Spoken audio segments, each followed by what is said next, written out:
Welcome to the SpeakerPath Podcast. I'm Jo, Presence Specialist at Clarity Up Consulting, and I'm with Brian, our founder and lead consultant today. Hey, Brian. Hey, good to see you. What are we talking about today? Today, we're talking about how to use core messaging in panel/fireside situations. And I know a lot of our clients usually think of core messaging as something that they need for a keynote or a TEDx talk or a big presentation. But what about those moments when you're basically just sitting down and talking to someone? Do you really need core messaging for that? Or can you just have a conversation like a normal person? Just wing it. Just whatever comes to mind. It's all good.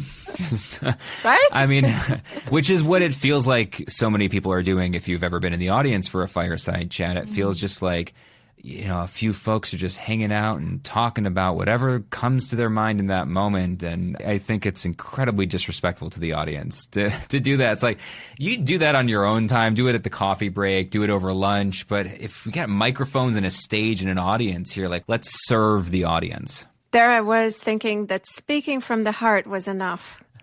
Well, I think quotes included. Yes, right.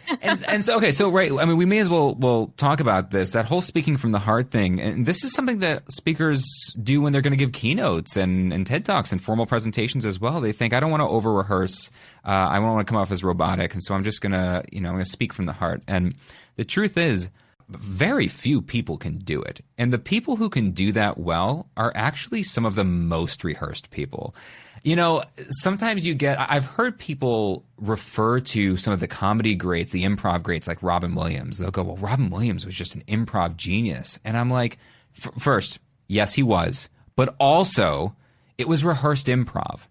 What he was doing, if you actually go to YouTube these days, you can find Robin Williams doing the same quote-unquote piece of improv at like 5 or 6 different talk shows over the course of many years in different countries. It was a pre-internet world he was doing that in. There was no way to see. And so it's not like he's not doing improv. Of course he is, but he's so practiced as an improv artist that he can pick up on moments and morph them into a bit that he's very comfortable with, or just incorporate a little bit of what's new in the room at this moment. And so I think it's a very similar thing with speakers who are great at speaking from the heart, which is they know their core messaging. They know their talking points cold. They know them inside and out. They have every possible example for every type of audience. They know how to weave in and out of all the different bits. I had a client once say to me, she was complimenting me on my ability to, quote, speak from the heart on interviews. And I was arguing with her and saying that's not what I'm doing. And she goes, well, the difference is you know all the moves for your topic. And I said, right. And that's your job to learn all the moves for yours. That's the point. Yeah, exactly. Right? Like I tell them, if you think you sound too rehearsed, it's because you haven't rehearsed enough. Yeah, 100%. Right, exactly. So, yeah. I mean, we should probably, a few things. We should define our terms. So we're talking about panels or fireside chats, and we're talking about core messaging, right?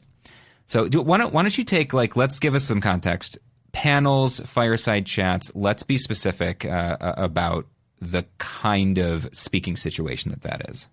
Right. So something that I, for example, run into a lot with my clients is they get invited to contribute to a conference or a corporate event where, for whatever reason, they are asked to do that in a group setup. So it's either a group of 2 where it's them and a facilitator. That's often the fireside, where the facilitator is kind of leading an interview and they get a little bit longer at a time to answer the questions. Maybe they take questions from the audience every now and then. Maybe people have pre-sent questions. So that can take anywhere between 10 minutes and an hour, sometimes longer, depending on the format of the event. And then there are panels where there can be 2, 3, up to 5 or 6 panelists. That's already a pretty crowded one. And there, people usually get anywhere between 1 and 3 minutes at a time to answer a question. These can get a little bit boring if the format is, the facilitator asks the question and everybody takes a turn answering the same question. As far as I'm concerned, that's the worst way to do it. Like making everybody answer the same question terrible, is brutal. I was at a TEDx conference supporting one of our clients at one point. And after the whole conference was over, they did the bring them all out, put them all on stage in chairs, and we're going to actually do some Q&A with the audience, which is great. Not enough TEDx conferences do this. And it's like, oh, fantastic. Except the facilitator did that. There were 12 speakers, and they asked one question and let every single speaker answer. And by the 4th or 5th speaker, at some point, one of the speakers said, I'm just not sure I have anything to add. Like, I feel like it's all been Everything said. Has been said. How many different ways can people like us answer a question like that? Absolutely. So, not ideal. Yeah. Every now and then I run into a brave facilitator who likes to get a little debate going on, and then they invite people with different points of view, and they hope to get a sort of conversation where not everybody agrees. Yeah, a bit of a debate. Yeah, absolutely. Yeah. So that's a little bit more exciting, but not less challenging to the panelists themselves. So that can lead to a little bit of tension between them. But definitely exciting for the audience to follow. I think these are great. These are the setups. I think these are great formats. And for what it's worth, I think you and I have both seen in the world of professional speaking a veer not away from keynotes necessarily. I think there's I'm not. Sometimes you see people talking about like, oh, the keynote is dying. It's like, it's not dying. I'm out there. There's plenty of keynotes.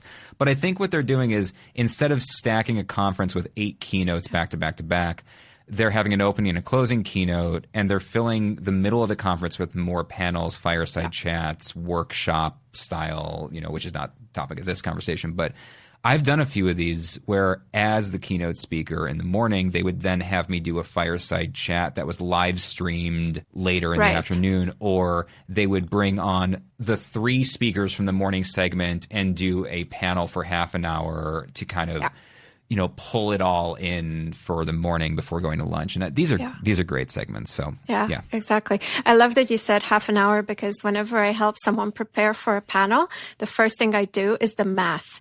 So, okay, so you have half an hour. Yeah. Great. And they kind of think that they have half an hour, right? So like, okay, how many people are there on the panel? Okay, so there's 3 of you. And the facilitator who has to do an open and a close, right? So that's your first at least 5 minutes off. And then you get like, let's say generously 21 minutes for the 3 of you, divided by how many questions? Yeah. Okay, so you have 1 minute per question, really. Yeah, like that's what it boils down to. It's like 30 to 90 seconds per question. Yeah. People go pale when they actually do that calculation. Yeah. So, yeah. You have to know how to answer the question and be able to do it all in the span of, because sometimes the question comes at you in the span of 10 seconds. And in those 10 seconds, as it's coming out of their mouth, you have to figure out, what is my answer? How do I want to answer it? And can I get it in a short enough amount of time? Plus, we now have to be thinking into the future, because I got to be thinking also, it's for the live audience, yes, but also I want to be able to clip this later for social. I want this. And here's a really great litmus test for if you're not dialed on your messaging. If you watch back a recording of you on a panel or a live or a fireside or whatever, and you're trying to find the 30-second, 60-second, 90-second clips to make micro content for social, you want to put something on LinkedIn or where, and you can't find a single clip anywhere where you really completely made a point, you don't have your core messaging dialed. Every answer should basically be clip, right? Yep. Right? That's right. So I want to ask you at this point, you say you have to come up with your answer in that span of the 10 seconds while the question is being asked. Is that really when you do it? Or is there something you have to do before you get there? Right. So when I said, you have to know what your answer is and how you're going to answer it, what your answer is should not be something you're inventing in that moment. You really should not be getting surprised. And if somebody asks you a question that you genuinely don't know what the answer would be, it probably is outside of your domain expertise or out of your topic area, which means you should probably be either deflecting that question, arguing with the premise of the question, or saying that's outside my domain. There's not enough experts who are, for some reason, willing to say that. You hear people, even, you can have a PhD in astrophysics, but if they ask you something about molecular biology, you should be saying, I'm not an expert in that. I'm the wrong person to ask. You should not be trying to come up with an answer, because that's how we end up in this world where so many people don't trust experts. And it's not because they aren't experts in their topic. It's because they're talking about things they're not experts in. So, anyway, sorry. Yeah. We can clip that later. Rant approved. Brian took off. He went somewhere else. What I'm visualizing when I hear you talk about this is someone holding a deck of cards, to kind of quote from your background, and trying to pick the card that fits that situation. But you already have the cards. You didn't just make them. You have them up your sleeve, and you hear the question and you just need to decide which is the right one to pull out, rather than, fumbling through your deck. Is it, which one is it? Oh, no. It's not this. Oh, wait. I have another deck in my other pocket, Yes, exactly. And if you follow our core messaging system, our clients know they end up with somewhere between 6 and 8, sometimes more, sometimes less, 6 and 8, like, quote, talking points, which are really aspects of or elements of your core messaging. And not only do you want to have these, if at all possible, you want to get them out of your mouth in the right order too, which is one of the ninja moves that I work on with some of our clients before they do this. Is you might be asked a question early on that's actually something you would normally say, halfway through a talk. If you answer that question cold at the very beginning and the audience doesn't have the context you would have normally set up, you're not necessarily going to land the point. You actually might need to say, that's a really interesting question. Before I answer that, let's talk about this. And you might actually need to know how to back up and make sure you get your points out in the right order. So I suppose it's probably worth mentioning some of those points, some of those core messaging elements and what they ought to be. But maybe tell us, what is core messaging? What's this thing we keep mentioning here? Totally. So here's the clinical definition, which has a bit of irony because it's actually a fairly complex sentence for something that's designed to a discipline that's all about clarity. Core messaging is the simplest articulation of the fundamental principles that connect how you do what you do with what your audience truly cares about. I said it in pieces for a reason, because we're doing it out loud. So there's a bunch of different things contained within core messaging if you get this right. Simplest articulation, clarity. It's like the first thing we care about first, right? Clarity of the fundamental principles. So that's, what are your values as a brand, as a human, as an expert? Like, what do you care about?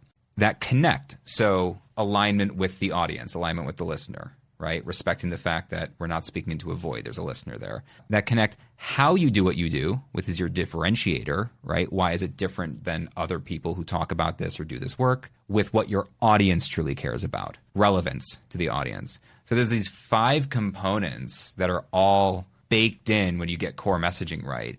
And when we work with clients, if I go through a core messaging intensive, some people say, what's the deliverable? It's like, the deliverable is like a Google Doc with 2 or 3 pages and a couple of bullet points. It's not sexy, but what it is a just bulletproof list of the critical points in the order that you need to hit them to move people to action on your idea.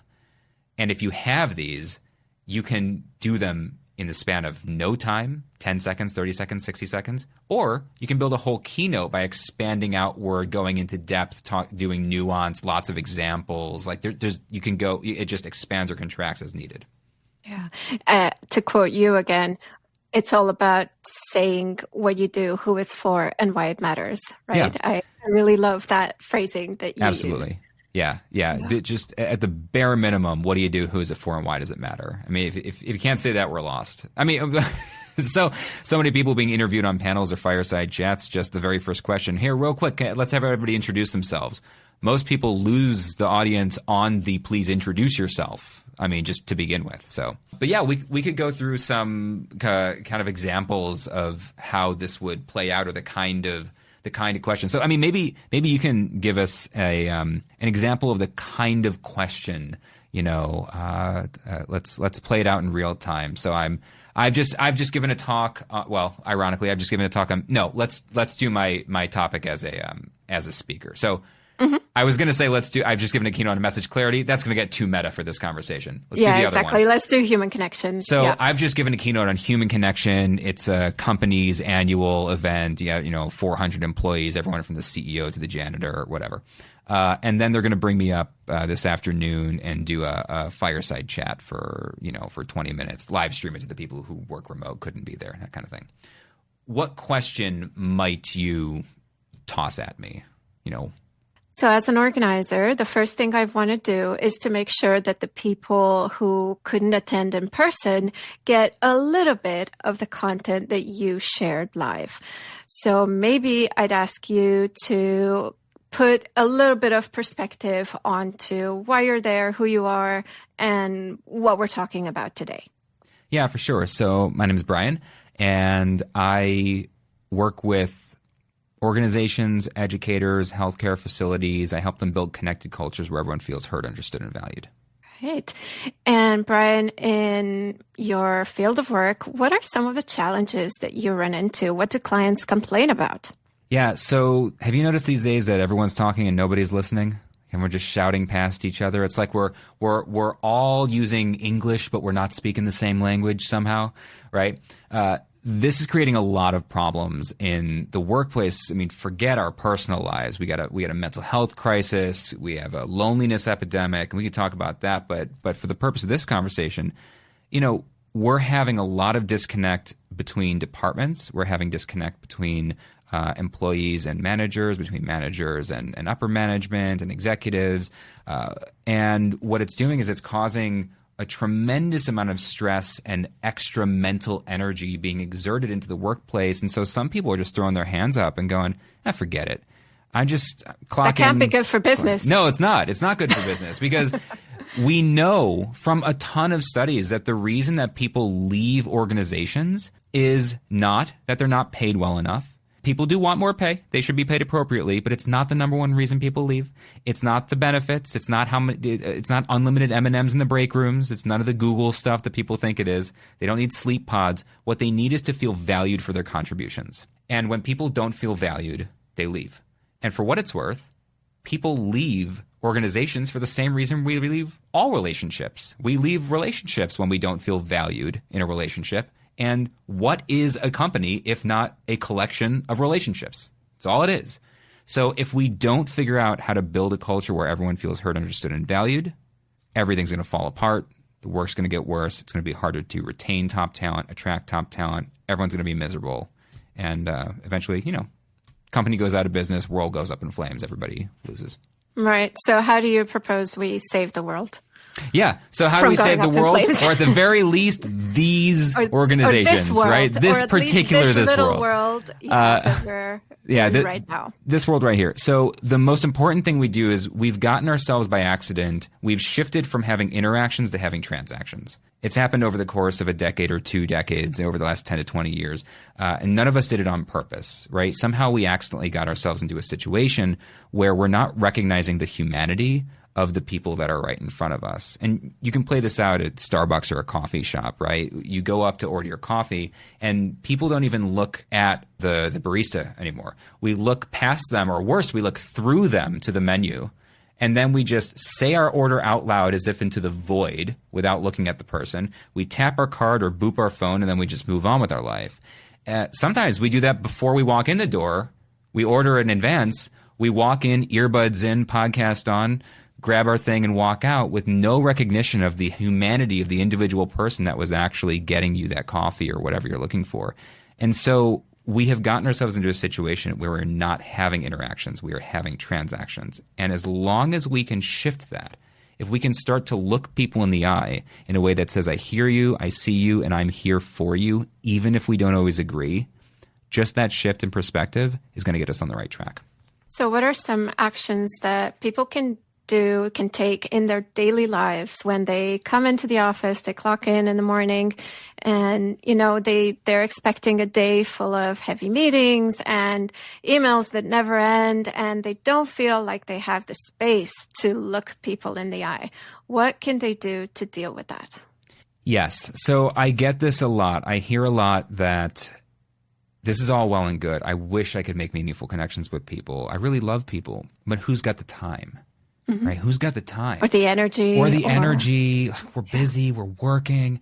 And there's something interesting here, which is, of course, you're going to have a different level of connection with your grandmother than you do somebody you just met for seconds at a coffee shop than you would with your colleague. Those are all different levels of connection. But you absolutely can make a meaningful connection even in short periods of time. I know that because I was a professional magician. And it was my job for 10 years to walk up to a group of strangers and instantly convince them that they would like to have me lie to them and deceive them for the next 5 minutes, right? You can do this. So a few ways to make quick, meaningful connections. First one, use people's names. We forget to use people's names, especially if it's a colleague that you see every day. So you know their name. They know that you know their name. Yeah, but people like hearing it. And it feels awkward to say someone's name out loud, but it doesn't feel awkward to hear it. We love hearing our own name. So even though you know John and you see John every day, I bet you haven't actually used John's name in a while unless you were trying to yell to him from across the room or something like that. But hey, John. Yeah, exactly. But if you just walk up, if you walk into their office, instead of just going, hey, here's something that I need from you today, you can just say, hey, John, here's something I'm looking for you today. Or, John, let me ask you a question about that. It's amazing what someone's name will do. They will just perk right up. We love it. I forget who said it. It's like the sweetest word, right? Yeah. It's the sweetest sound in the world is the sound of our own name. So that's one way to do it. I think that's, which is not often what people are expecting to hear. They're expecting something more profound. The more profound answer, I suppose, how do you make these meaningful connections, is really listen when people say things. And I know that sounds obvious, but we're mostly not listening. We're mostly thinking, what am I going to say next? How am I going to respond? What's the next question I'm going to ask? So we ask a question, then we tune out until we hear the noise stop from their face, and then we just say the next thing we're planning on saying. If you just listen to people, it's not that hard to respond with something that's relevant to the conversation. And if you do that, again, people will perk up because they feel valued as an individual and not merely a means to an end. Great. So, okay, let's unpack this little demo. What do we just do? So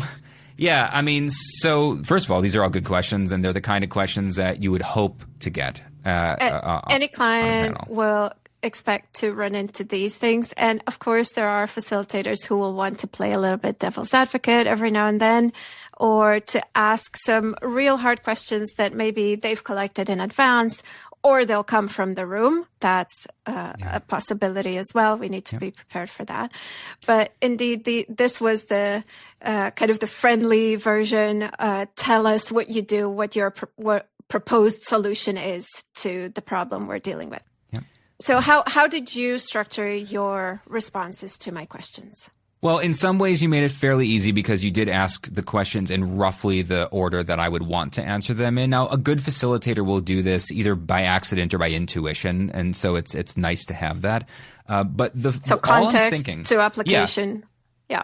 Mm-hmm. Totally. Exactly. But the first thing that I'm looking for is it doesn't matter what the first question is. I have to state the premise of my argument first. In other words, the premise is whatever's relevant to the audience, whatever the audience would find most relevant to them in this moment is something that I need to say out loud first. I need to explicitly articulate relevance, because the first question someone's asking in the audience when they're listening to a speaker in any context is this worth listening to? Is this going to be worth my time? Is this relevant to me? And so when we started, after we got past the just who are you, what do you do, which still that's a whole other conversation, but how to answer that question. But the first thing that I was looking for was some way to say the words, have you noticed that these days everyone's talking and nobody's listening? We're all shouting past each other, right? That is the premise of my argument. It's we've all agreed that this is the case. So when I say that, I can see everybody nod. They're like, that is true. It does feel like that these days. In other words, I don't have to make the case that this is true. I can state it, and everybody just agrees it's a fact of the universe. A shared truth. Right? It's a shared truth that you have with the audience. And what that does is it puts what everything else I'm about to say in that bucket in their head. They're like, this is a problem that I'm aware of and I agree is a problem. And so it's like, okay, everything else I'm going to say is going to get filtered through that, and I have to get those words out first. But not every facilitator will ask you a question that is obvious for you to say that. Sometimes, because they just heard you give the whole keynote, they won't do that. They'll just ask you like the next question. They'll say, okay, so in a team meeting, like we have these team meetings on Wednesdays, and they'll go into this incredibly specific application kind of a question that relies on having heard the keynote. Right. But I got to remember, some people are listening to this in the future from recording. They may not have that. I might clip this and put it on social. They might have that, right? They might not have that. So no matter what they ask me, I'm going to say some version of, listen, so we can all agree that everyone's talking, nobody's listening. It feels like everyone's shouting past each other. Those words come out of my mouth the exact same way every time with the same hand gestures because I've said them 1 billion times. It's the premise of my argument, but it doesn't sound rehearsed when I say it because I'm just saying it with you. I'm just having it as a conversation. It's like when actors say, I love you, it sounds like they're saying it for the very first time ever, but there's like 20 takes behind that one shot on the screen. So what I'm hearing is, to put things into a kind of a meta perspective, is that you have an intention for the message that you want to put out there. You're not relying on the question that may or may not come. You're not relying on, we'll just see what the host, the facilitator wants to talk about. I'll make something up on the spot. You have a plan for whatever it is you're going to say. And it's just about choosing the right cards in the right order from up your sleeve. Right. And the real truth is I care very little about what the facilitator's questions are. I care a whole lot about what the audience's questions are. And so if the audience isn't asking me questions, I'm only going to answer the ones that I think the audience is probably asking in their heads. And I know what those questions are. It's my job to know what those questions are. So I'm going to answer the questions the audience is asking in their heads. Now, if they turn it to the audience and take questions, I care deeply what that specific question is because it's coming from the audience. And it will often be a very specific application question. It will be, in my job, I have this one person who, when I do this, it'll be really specific, which is beautiful. I love those questions because you get to take the theory, the general keynote talking points version and get a specific example out of it, which is great. But yeah, I really don't care that much about the questions that the facilitator asks, only if they're useful to the audience. Yeah. So when people think, I'm stressed about doing a panel or a fireside without having the questions in advance, the answer should be, you shouldn't even care about the questions. You should care about what you have to say. Right. It's right. That's why every time a podcast host asks if I'd like to see the questions in advance, I'm like, no.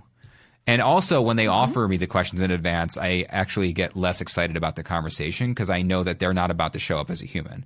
They've already decided what we're going to talk about, which is like, I'm not even there yet. But fair enough, because I've already decided what I'm going to talk about when I show up. So, no, what's going through my head as you were asking me, and then I played out many of the other core messaging talking points, and I can rattle a few of those off here. We're not going to teach them all in detail here, but it was like, the premise is the first and most important thing. Like 80% of the weight of your success is, did I get the premise out? In other words, did I make what I'm about to say relevant to the audience? After that, there's like stakes. What's at stake? It should be right after the premise. Bad for business. We get stressed. You mentioned a couple of things. I quickly hand waved the loneliness epidemic, which depending on the audience, I could have gone fully in that direction, but we were imagining a business context. It was like, miscommunication. You're going to have trouble attracting top talent or keeping top talent. People are going to leave. I jokingly said the world's going to burn down. Obviously, that's not the case, but you can, you get the point. So I want to say what's at stake if we don't address this, if we don't fix this, because if nothing's at stake, and more importantly, if it's not urgent, because there are stakes for climate change, but they're 100 years out, which is why nothing's getting done, which is why the public doesn't care. It has to be, there's something terrible that's likely to happen soon if we don't address this, right? And so I wanted to go to urgency to stakes right away after that. So it feels a lot more real when it's right here, right Yes. now. Also in terms of engagement with the audience, right? If we're going to look at that aspect as well, if it's 100 years out, well, okay, I can find things to do until then. And here's part of the stakes that I didn't answer when you were asking me those questions, but it's because I was imagining having just given a keynote where I know this is in my keynote, so I wouldn't have repeated it directly. But if I were not having just done a keynote, if I were only there to be a part of a panel, I would have gone to the stakes of the loneliness epidemic. I would have gone right to, on recent reports, 2 out of every 3 Americans feel lonely or isolated on a regular basis.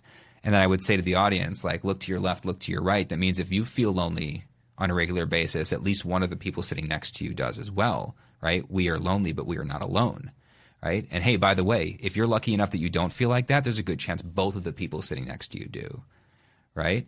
And so those are stakes, right? This matters, like right now. And again, it's real, right Yeah. here, the people next to you. Right. Yeah. Yeah. So I played out the stakes, and then I played out the status quo, which is what we call, and I did it very briefly, but what we call, like, what are the ways that we typically engage with this problem or engage with this topic? It's like, we go into Starbucks, what do we typically do? What tends to happen, right? So I played out at least a little example of the way that connection tends to fail, what we tend to do these days. And then you asked me the question that was the next obvious question. But here's what's fun about this. If you start answering the questions in the order of what the messaging should be, they will start asking you the right next question. They will ask you instinctively the next question. It really was very easy to ask you the questions this way. It's if you get the order wrong, if you're answering out of order yourself, or if you start talking in the middle of it, it's not obvious what the next question is. Yeah. So if it makes so much sense, why don't people do this? I think people don't do it because they're afraid of looking rehearsed. For one, we talked about it earlier. I think people are really afraid of coming off as robotic or memorized or rehearsed for some reason. And I just think, man, if you needed surgery, you would not want your surgeon to just like feel around and see what's up and like rely on intuition. Like, no, you want them open you up and see what's there. It's like you want them to go in with a plan, and you want them to have done this surgery many, many times before. I don't know why people think we want less of experts in intellectual endeavors. I want an expert to have thought through this. I want them to know what they're talking about and to be able to talk about it with confidence and not umming and eyeing and hemming and hawing, trying to come up with something to say. It's like, do you know this stuff at all? And what happens, and you'll be the one to tell us this, though, is you can get someone who actually does know their content inside out, but because they aren't rehearsed in their messaging, in their talking points, they will come across as if they're not the expert that they are because they're not getting it right. Insecure or forgettable. Very often they get lost in disclaimers and footnotes and explanations. And by the time they actually get to the point they want to make, their minute is up. So they have to move on to the next panelist. Yeah. And I find time limitations to be one of the common challenges that my clients experience, at least. They think, well, 1 minute is so short that, what can I prepare for 1 minute? They somehow don't find that it's worth it in a way. I'm not sure that's the right phrasing, but it's just like something doesn't match in their mental map of what it means to prepare for speaking with that very, very short amount of time. So I'm curious how you approach these different time brackets when it comes to delivering your core message. Yeah. I mean, so when we were doing the example, I wasn't sticking to any particular time because we were just kind of playing out what does this look like. In a real example, you'll know roughly how much time you have. And part of it is you just have to be paying attention to the person interviewing you. And you have to just know the timing of these things. But in terms of But in terms, you can see a person start to be like, I'm ready to ask my next question, and so you can I'm going to wrap this up. In terms of preparing for it, the best way to prepare for this is to memorize the literal bullet points of each of your core messaging elements. So for me, the premise, hey, have you noticed that everyone's talking, nobody's listening? Listen, I don't have to say any more than that. I can talk for 10 minutes to establish the premise, but I don't have to. So if I know I need to do it quickly, I can do it that quickly. The stakes, hey, 2 out of every 3, people feel lonely or isolated on a regular basis. I can say that very, very quickly, right? I don't need to do all the other studies. I don't need to do the demonstration with point to your left and your right. That's just more I can do. Mm-hmm. So I know, like, you should be able to lay out your talking points of each critical point on a single piece of paper with no problem. And if you can memorize the one-liners, the zingers, mm-hmm. right, the quotables, like could you say it in a tweet kind of a thing? Could it be on a billboard? If you can memorize those, then you're never worried. Then you always have enough time because you can answer every question in 10 seconds, which means a minute's fine. Yeah. It's just a bonus when you get more time. Yeah, exactly. My version of that, because I live to eat, so everything is about food for me. I say, start with dessert. Just give people the conclusion first. That's kind of an easy way for people to wrap their heads around it. Give them the dessert, and then you can explain how you made it. Totally. Depending on how much time you have. Yeah, 100%. I mean, and that, this is even true on some sales calls. Most sales calls are discovery calls. We spend 30 or 60 minutes because people like to talk and the purpose. But I got on a sales call for someone who was interested in working with us a few months ago. And it was immediately apparent that this guy wanted the shortest possible call that was like humanly possible. And so he would ask me a question, and I started to answer, and I could see him within literal seconds of the beginning of my answer, him getting ready to ask his next question. And so he asked me a question, I gave him 1 sentence. He asked me a question, I gave him 1 sentence. We were out of there in 8 minutes. He just, at some point, he said, okay, I've heard everything I need. I'll let you know what I think. And he hung up. He just disappeared. And I genuinely, it was so like shocking. It was like talking in tweets that I was like, well, I'm never going to hear from this guy again. I just like grumbled to myself and moved on with my life. And next week he hired us, right? So it was just like, but what I think was funny is there were other people on the call who thought they needed to be there and apparently didn't. We all thought they needed to be there, who never got to say anything and watched me do this. And after the call, I had some folks, say to me privately, they're like, I can't believe you were able to answer the questions that fast. In fact, when we got hired, I was told by someone on his team that the reason that he hired me was because he's not used to being around people who can actually answer and keep up with how quickly he thinks. I was just going to say, if you probably hadn't picked up on that hint that he wanted quick, short answers, and you would have gone on, a little bit longer, the way you would normally explain things to a client who wants to be explained things, that would have probably not clicked with this person, and he might have not gone through with the and as anybody who's yeah. listening to this podcast or any of our others or any that I've been on as a guest over the years, I can talk. We could talk for hours. I can keep going. Like, you and I could probably keep doing this conversation, right? I know it. Like, we can keep going. But I don't have to make the point. It's do I get to? Yeah. Do I want to? Would this serve the audience?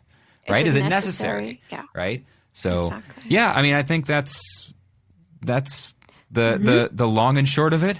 What's a good phrase? Yeah. So what would you say to help people have like a one-liner to take away from this episode?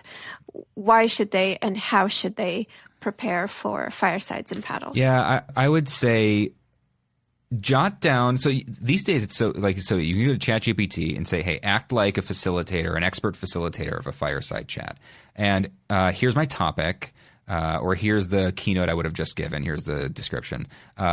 Come up with 8 to 10 questions that are likely for a facilitator to ask me. So you can get the questions. Like, that used to actually require real research. Now you can have those questions in seconds. Then sit down with a blank page and write out or talk out, hit record on an audio note and talk out the answer to that question without planning. And just don't worry about how long. You can talk and talk and talk. Make it a 10-minute answer. It doesn't matter. Get it on the page and then start editing against it. Edit it down. Can you get it down to 1 page? Can you get it down to 1 paragraph? If you had to, could you get it down to 3 sentences? Could you get it down to 1 sentence? And if you go through pass by pass, you will keep finding, well, I'd like to be able to say that, but I don't have to say that. Right? It'd be fun to say that, but I don't have to say it. And you'd be shocked that you can get it down. And if you go through that process, the beauty is if you're ever given more time, you now know that you have 10 minutes worth that you could say on that if you needed to. It's easy to expand, yeah. So that's the process I would do. Love it. Yeah, brilliant. Yeah, and for me, it would be come up with your conclusion first, or as you say, write up your answer, get to your conclusion, and then start with that. And if you have time, you can explain how you got there. That's kind of my quick and dirty trick for firesides and fantastic. Love it. All right. So I hope we hear from people who have tried out our little tips and tricks and tell us how they've done. Let us know. We're super accessible. All of our socials and links and everything are in the show notes or the description, depending on where you're watching or listening to this. So thanks so much for listening. We'll speak soon. Visit thespeakerpath.com to start your speaker path, because ideas don't speak for themselves. People do.